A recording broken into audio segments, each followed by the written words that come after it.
Waalaikumsalam, Mbak. Selamat pagi. Silakan duduk. Oke Bu, makasih Bu. Kalau tidak salah, kamu Fatima ya, siswa kelas 11 IPA 1. Iya Ibu, saya Fatima dari kelas 11 IPA 1. Oh ya, omong-omong, perkenalkan nama Ibu adalah Usna dari guru BK di sekolah ini. Oke, Ibu. Baik, apa kabar Nak Fatima hari ini? Alhamdulillah baik ya. Syukurlah kalau begitu. Ngomong-ngomong, kedatangan Nak Fatima ke sini apakah atas keinginan sendiri atau ada pihak lain yang menyuruh? Saya datang ke sini Ibu karena atas keinginan sendiri. Namun sebelumnya saya sempat dengar dari teman-teman saya bahwa jika ada siswa yang mengalami permasalahan dan ingin menyelesaikan masalahnya, maka ke ruangan BK saja untuk mendapat bantuan dari guru BK tersebut. Oh, seperti itu ya, Nak. Apakah sebelumnya kamu sudah pernah ke ruangan ini untuk melakukan proses konseling? Belum pernah Ibu, ini baru pertama kali ya. Apakah kamu tahu apa itu konseling? Kalau menurut saya itu Ibu, konseling itu adalah proses pemberian bantuan untuk memecahkan masalah-masalah siswa ini. Ya, bagus sekali. Jadi, konseling merupakan suatu layanan yang membantu siswa yang sedang menghadapi masalah atau sulit dalam mengambil keputusan, agar nantinya mampu untuk memecahkan masalahnya dan mampu mengambil keputusan yang tepat untuk dirinya. Iya. Menurut kamu, apa peranan konselor dan konselor dalam proses konseling? Kalau itu Ibu saya tidak tahu. Di sini, Ibu sebagai konselor berperan sebagai fasilitator dalam proses pemberian layanan bimbingan konseling yang berhubungan dengan masalah konseling untuk menemukan jalan keluar dari permasalahan yang kamu hadapi. Sedangkan kamu sendiri sebagai konselor berperan aktif untuk mengemukakan masalah dan latar belakang masalah serta mengkaji berbagai kemungkinan jalan keluar dari permasalahanmu itu. Iya Ibu, saya akan berusaha aktif dalam konseling ini. Tapi saya tidak ingin kalau masalah ini dibantu oleh orang lain. Ya, perlu kamu ketahui bahwa konselor sebagai organisasi profesi diatur oleh kode etik, di mana salah satu bunyi dari kode etik tersebut adalah menjamin kerahasiaan konseling. Jadi kamu tidak perlu khawatir sebab kami selaku konselor pasti akan merahasiakan masalah konseling dari orang lain. Baik Ibu, terima kasih. Saya merasa lega mendengarnya. Ya, Ibu juga berterima kasih karena Nak Fatima telah sudi mendengarkan penjelasan Ibu tentang konseling. Iya Ibu, sama-sama. Baiklah, sekarang coba ceritakan apa masalah Nak Fatima. Jadi masalah saya itu Ibu, saya merasa cemas dan tegang karena pengalaman saya di masa lalu. Sekarang, apa yang kamu harapkan dari proses konseling ini? Saya ingin itu Ibu agar masalah saya cepat selesai dan menemukan jalan keluar dari permasalahan saya ini Ibu. Baik, Ibu merasa sangat senang karena kamu memiliki semangat yang tinggi untuk menyelesaikan masalahmu. Baiklah, kalau begitu kita sepakati waktunya terlebih dahulu. Konseling ini akan memerlukan waktu sekitar 2-3 kali pertemuan, yang tiap pertemuannya memerlukan waktu sekitar 45 menit. Tetapi jika kamu aktif mengungkapkan latar belakang dari masalahmu dan aktif memikirkan jalan keluar dari masalah tersebut, mungkin masalah kamu akan segera teratasi dan tidak terlalu banyak memerlukan waktu.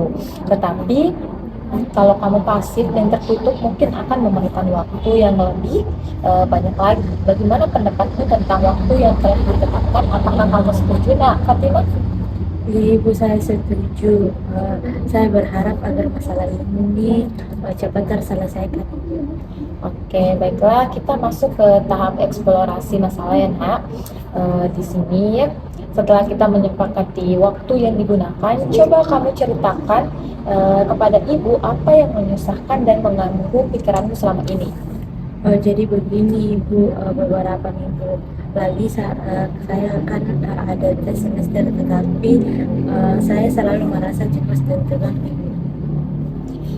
Boleh Ibu tahu apa yang menyebabkan sehingga kamu selalu merasa cemas dan tegang? Begini Ibu, Ya, teruskan Mbak Fatimah. begini Ibu, saya merasa cemas dan tegang ketika ingin menghadapi tes semester karena saya takut tidak berhasil Ibu. Kenapa Nak Fatimah memiliki pemikiran seperti itu? Jadi begini Ibu, saya merasa trauma dengan pengalaman saya Ibu. Memangnya apa pengalaman Nak Fatima yang membuat Nak Fatima merasa trauma? Saya pernah gagal di semester gasam.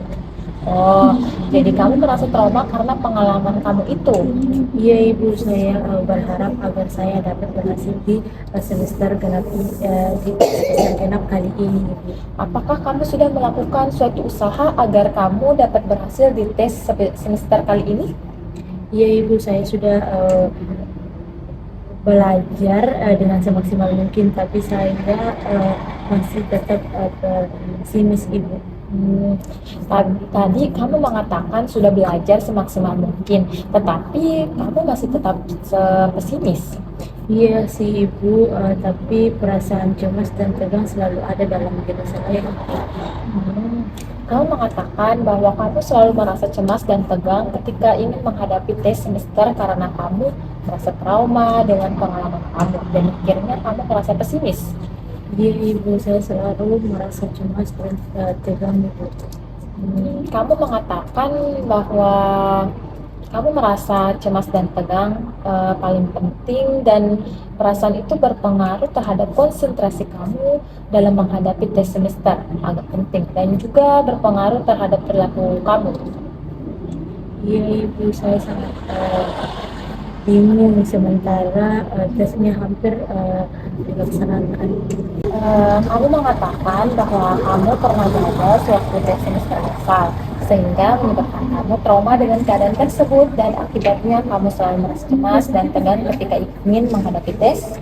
Iya Ibu, saya sangat kecewa pada diri saya sendiri. Kamu merasa marah pada diri kamu sendiri? Iya Ibu, saya merasa putus asa. Kamu merasa sedih karena kejadian itu? Benar Ibu, gara-gara saya pernah gagal ketika semester, jadi saya trauma dan akhirnya sekarang saya takut kalau kejadian itu terulang lagi.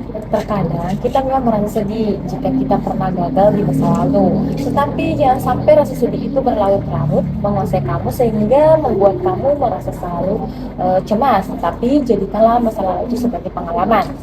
Kita harus belajar dari pengalaman dan jangan sampai kita jatuh pada lubang yang sama. Iya Ibu, tapi perasaan cemas dan tegang selalu membayangi saya ketika akan ada tes itu. Kamu merasa sedih karena pernah gagal di masa lalu. Saya benar-benar kecewa pada diri saya sendiri. Pertama, saya trauma dengan masa lalu saya, sehingga saya merasa cemas dan tegang jika ingin menghadapi tes. Kamu merasa kesal karena kamu pernah gagal di masa lalu sehingga membuat kamu trauma dan sekarang kamu selalu cemas dan tegang karena kamu takut gagal di tes semester kali ini. Benar sekali Ibu, saya takut gagal lagi. Kamu merasa ragu-ragu akan kemampuan diri kamu sendiri karena kamu mengira kamu akan gagal pada tes semester kali ini. Benar Ibu. Perasaan ragu-ragu adalah hal yang wajar, tetapi jangan sampai perasaan itu dapat menghambat kita untuk terus maju. Kamu memang pernah gagal di masa lalu, tetapi ingat bahwa kegagalan adalah kesuksesan yang tertunda. Jadi janganlah selalu merasa ragu-ragu dengan kemampuan yang kamu miliki. Nah, Fatima, Tapi apakah saya bisa berhasil di tes kali ini? tidak ada hal yang tidak bisa. Selagi kita ada kemauan untuk melakukannya, semuanya hanya butuh waktu, Nak. Nah, usaha-usaha apa yang telah kamu lakukan untuk menyelesaikan masalah ini? Jadi Ibu, saya sudah belajar semaksimal mungkin. Saya berharap agar saya bisa berhasil kali ini. Bagus. Apakah kamu merasa senang jika kamu dapat berhasil di tes semester kali ini? Tentu Ibu, saya sangat senang. Lagi kalau nilai-nilai saya bagus Ibu. Bagus. Sekarang coba kamu simpulkan apa masalah yang sedang kamu alami sekarang. Jadi Ibu, saya selalu merasa cemas dan tegang Ibu karena saya pernah gagal di masa lalu. Dan akhirnya saya merasa takut jika hal itu terulang kembali, sehingga dapat mengganggu konsentrasi saya dalam menghadapi tes semester Ibu. Kamu merasa cemas dan tegang terhadap masalah yang kamu alami saat ini. Iya Ibu. Kamu merasa sedih karena berbagai hal telah mengganggu konsentrasi kamu dalam menghadapi tes semester nanti. Iya Ibu, saya trauma dengan masa lalu saya. Awalnya saya merasa cemas dan tegang, tetapi kemudian hal itu berpengaruh terhadap konsentrasi saya dalam menghadapi tes semester. Kamu merasa kesal karena kamu pernah gagal di masa lalu sehingga kamu cemas dan tegang untuk menghadapi tes semester yang akan segera dilaksanakan. Iya ibu, saya jengkel pada diri saya sendiri. Nah, itu saya ingin luruskan ya. Baiklah.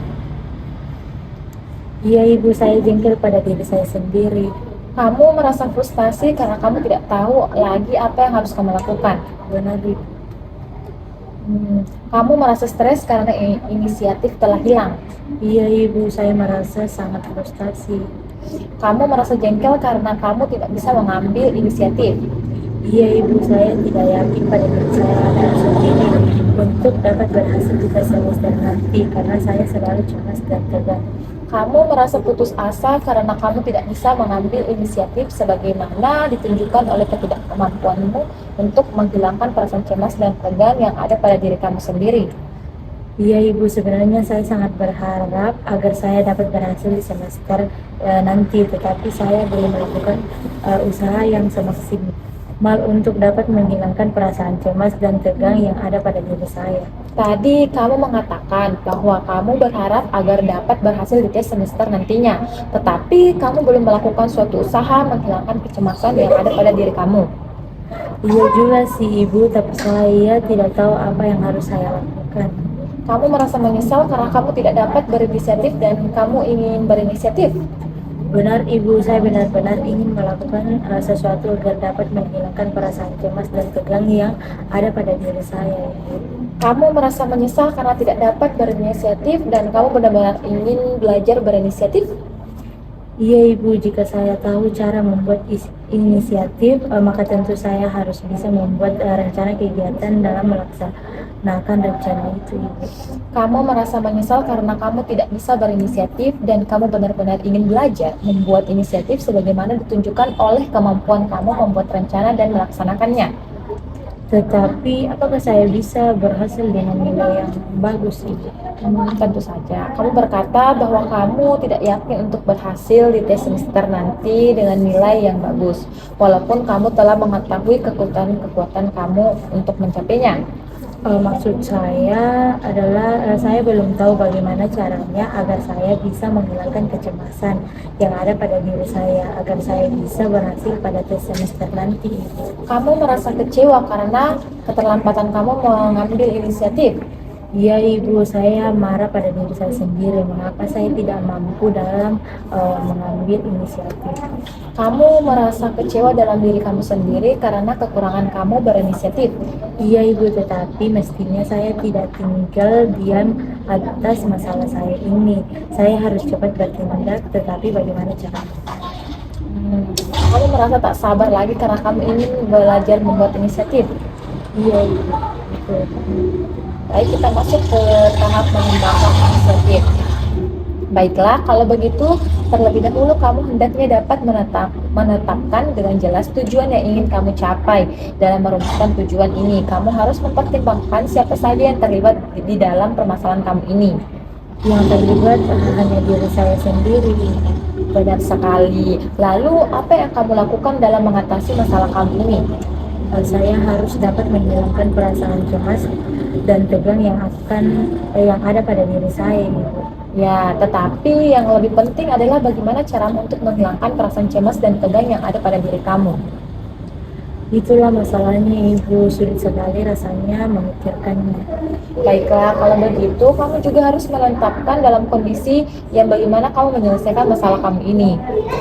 Saya ingin belajar untuk menghilangkan kecemasan dan ketegangan saya selama waktu istirahat di sekolah dan juga berlatih di rumah pada sore hari. Bagus, kamu juga harus menetapkan standarnya, yaitu banyaknya latihan yang kamu lakukan, misalnya 2 atau 3 kali. Saya akan melakukan latihan sebanyak 2 kali sehari. Nah, sekarang coba kamu rumuskan apa tujuan yang ingin kamu capai setelah konseling ini. Baiklah ibu, saya merasa cemas dan tegang ketika ingin menghadapi tes semester karena saya takut gagal dalam tes tersebut. Karena itu saya ingin menghilangkan kecemasan saya sebagaimana ditujukan oleh ibu tadi, tidak adanya perasaan cemas dan tegang pada diri saya, dan saya akan lakukan latihan sebanyak 2 kali dalam sehari. Bagus sekali Nak Fatima, kamu telah merumuskan tujuan untuk mengatasi masalah kamu dengan baik. Iya ibu. Kalau boleh tahu tahu apakah kamu belum pernah mencoba untuk menghilangkan kecemasan yang ada pada diri kamu? Sudah ibu, tetapi perasaan cemas dan tegang tetap selalu ada dalam diri saya, yang selalu membayangi saya. Saya sudah tidak tahu apa yang saya harus lakukan. Dapatkah ibu menunjukkan cara lain untuk mengatasi masalah saya ini? Tentu saja, setelah saya mendengar cerita dari masalah Nak Fatima, Ibu dapat memberikan alternatif yang mungkin dapat Nak Fatima lakukan, yaitu Nak Fatima dapat menggunakan teknik relaksasi, di mana teknik relaksasi merupakan usaha mengajari seseorang untuk rileks dengan menjadikan orang itu sadar tentang perasaan tegang dan perasaan-perasaan rileks. Kelompok-kelompok otot utama seperti tangan, muka, leher, dada, bahu, punggung, dan perut serta kaki. Tujuan jangka panjang dari relaksasi otot adalah agar tubuh dapat memonitor sesegera mungkin semua signal kontrolnya dan secara otomatis membesarkan tegangan yang tidak diinginkan. Nah, bagaimana pendapat Nak Fatima? Baik ibu, saya setuju dan tertarik untuk mempelajari teknik yang ibu jelaskan tersebut. Baiklah, karena Nak Fatima sudah tidak sabar untuk melakukan latihan, maka kita akan memulainya sekarang. Pada dasarnya kita belajar menguasai tegangan badan kita. Beberapa orang dapat menguasainya, tetapi pada tempat tegangan biasanya badanmu akan lebih tegang, walaupun mungkin kamu tidak menyadarinya.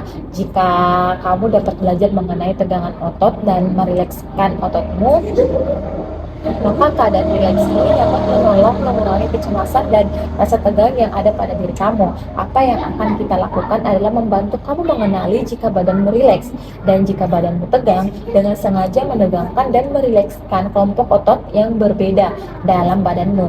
Kita hendaknya mencapai pada titik di mana kamu dapat mengenali sensasi-sensasi yang berarti tegangan dan menggunakan ini sebagai tanda pada dirimu sendiri untuk rileks. Apakah kamu sudah mengerti? Ya ibu, saya mengerti. Apakah ibu akan mengatakan pada saya tentang bagaimana melakukannya? Ya, tentu saja, Nak. Pertama-tama, saya akan menunjukkan kepada kamu sehingga kamu dapat memahaminya. Satu hal yang perlu kita lakukan sebelum memulai adalah agar kamu sedapat mungkin merasa nyaman. Karena itu, kamu jangan sampai terganggu oleh sinar lampu. Di sini Ibu akan mematikan lampu ini. Jika kamu menggunakan jam tangan, sepatu, dan perhiasan lain, tolong dilepaskan. Karena kontak lens membuatmu merasa tidak nyaman pada saat kamu menutup mata. Juga Ibu menggunakan kursi khusus untuk ini. Kamu akan merasakan kursi yang sandarannya lurus yang kamu duduki lama-lama. Hal ini akan mengganggumu pula. Karena itu saya dapat mempunyai kursi yang dilapisi busa yang dapat kamu pakai untuk latihan. Memang benar-benar nyaman ibu. Baik, kursi itu memang benar-benar membantu. Sekarang saya akan menunjukkan kamu bagaimana kamu dapat tegang dan lalu merilekskan otot-otot kamu. Di sini Ibu akan mulai dengan tangan kanan. Ibu mengepalkan tangan kanan, istirahat dan menunjukkan tegangan. Lalu merilekskan kepalan itu. Konselor juga memberi contoh kelompok dan beberapa contohnya. Apakah contoh ini dapat kamu ikuti? Ya ibu, tidak perlu melakukan semuanya. Ya, kerjakan, tetapi kita akan mengambil setiap kelompok otot terpisah. Pada saat kamu menegangkan dan merilekskan setiap kelompok otot, seluruh badan kamu akan merasakan rileks, kamu akan merasa seperti dibebaskan. Hal ini sangat penting karena terbebas dari ketegangan jauh lebih baik daripada berada terus dalam ketegangan. Sekarang yang penting kamu berusaha tetap merasa nyaman, sementara Ibu akan memberikan instruksi pada kamu. Apakah ada pertanyaan sebelum kita mulai? Tidak ada ibu, mungkin relaksasi ini agak mirip dengan yoga. Benar, relaksasi didasarkan pada ide yang sama dengan yoga, yaitu belajar meringankan tegangan. Oke, duduklah dalam posisi yang enak. Kita akan segera memulai. Yang pertama, tangan kamu luruskan ke depan dan kepalkan tinju kananmu. Kepalkan dengan kuat, rasakan ketegangan pada lengan bagian bawah tanganmu. Tahan selama 5 detik. Sekarang buka dan kendorkan tanganmu secara perlahan. Rasakan perbedaan antara tegangan tadi dan rileks sekarang. Sekarang kita akan melakukan hal sama dengan tangan kirimu. Sekarang luruskan kedua tanganmu. Dan tegakkan telapak tanganmu ke atas. Sekarang Sekarang kita akan pindah ke arah bahu, angkat bahumu sampai telinga. Oke, sekarang kita akan menggenggam bagian wajah. Sekarang pejamkan matamu kuat-kuat. Sekarang rapatkan rahang atas bawah dengan menggigitkan gigimu sama-sama. Sekarang rapatkan kedua bibirmu kuat-kuat. Sekarang kita akan pindah ke otot leher. Sekarang teruskan konsentrasi pada daerah leher. Sekarang bungkukkan punggungmu seperti membusungkan dadamu. Sekarang ambil nafas dalam-dalam dan tahan nafasmu. Sekarang tarik perutmu dalam-dalam dan kencangkan otot perutmu. Sekarang pusatkan perhatian pada bagian kaki dan sekarang luruskan kedua kakimu. Nah, sekarang kita lihat dan rasakan otot-otot mana saja dari tubuh kita yang masih mengalami ketegangan, dimulai dari kaki, betis, perut, sampai otot tangan. Jika masih merasa tegang, kita bisa mencoba melakukannya kembali. Bapak ingin Nak Fatimah memikirkan tentang skala tegangan antara 0 sama dengan relax dan 5 sama dengan belum relax. Katakan pada ibu di mana kamu menempatkan dirimu pada skala ini. Saya berada pada nomor 0, tapi ibu masih ada bagian-bagian yang saya belum sepenuhnya rileks. Baguslah, tapi bolehkah ibu tahu bagaimana kesanmu terhadap relaksasi ini? Saya benar-benar merasa rileks ibu, tapi kok terkesan bertele-tele. Maaf kalau saya salah ibu. Kesanmu itu ada benarnya karena kamu baru pertama kali melakukannya. Tetapi kalau kamu sudah sering melaksanakan, maka kamu akan merasa terlalu singkat. Nah, apakah kamu mengalami kesulitan pada bagian otot tertentu untuk merilekskannya? Tidak ibu. Apa reaksimu ketika kamu memusatkan pada tegangan? Bagaimana halnya dengan relaksasi? Saya betul-betul merasakan tegang dan tidak enak. Sebaliknya setelah rileks saya benar-benar merasakan kenyamanan ibu. Jadi, bagaimana perbedaan antara perasaan tegang dan rileks? Bedanya sangat jauh sekali ibu. Perasaan tegang membuat saya kacau, lelah dan tidak enak, sedangkan rileks menyebabkan saya merasa enak dan tenang. Baik sekali, kamu telah memperoleh banyak kemajuan, tetapi relaksasi seperti keterampilan lainnya memerlukan banyak latihan. Jadi kamu harus banyak berlatih ya. Baik ibu. Ke tahap terminasi. Rupanya waktu kita sudah hampir habis. Untuk itu mari kita manfaatkan waktu yang tinggal sedikit ini. Iya ibu. Sebelumnya ibu ingin tahu kamu mengungkapkan Sebelumnya, Ibu ingin kamu mengungkapkan kembali pokok-pokok hasil pembicaraan kita. Baiklah ibu, saya harus melakukan teknik relaksasi untuk menghilangkan kecemasan dan ketegangan yang ada pada diri saya, sehingga saya dapat merasa rileks, dan saya juga harus banyak latihan ibu. Bagus sekali, rupanya kamu sudah paham bagaimana perasaanmu hari ini. Sekarang saya benar-benar merasa rileks ibu. Kecemasan dan ketegangan yang ada pada diri saya sudah mulai berkurang. Baguslah, sekarang ibu akan meminta kamu untuk melakukan latihan di rumah 2 kali sehari, sekitar 15-20 menit setiap latihan. Lakukan latihan di kursi yang ada sandarannya. Coba melakukan relaksasi sewaktu-waktu, terutama jika ada waktu senggang seperti setelah bangun tidur, setelah sekolah, atau setelah kerja, atau sebelum makan. Cobalah untuk menghindari gangguan seperti bunyi telepon dan orang yang ingin kamu temui.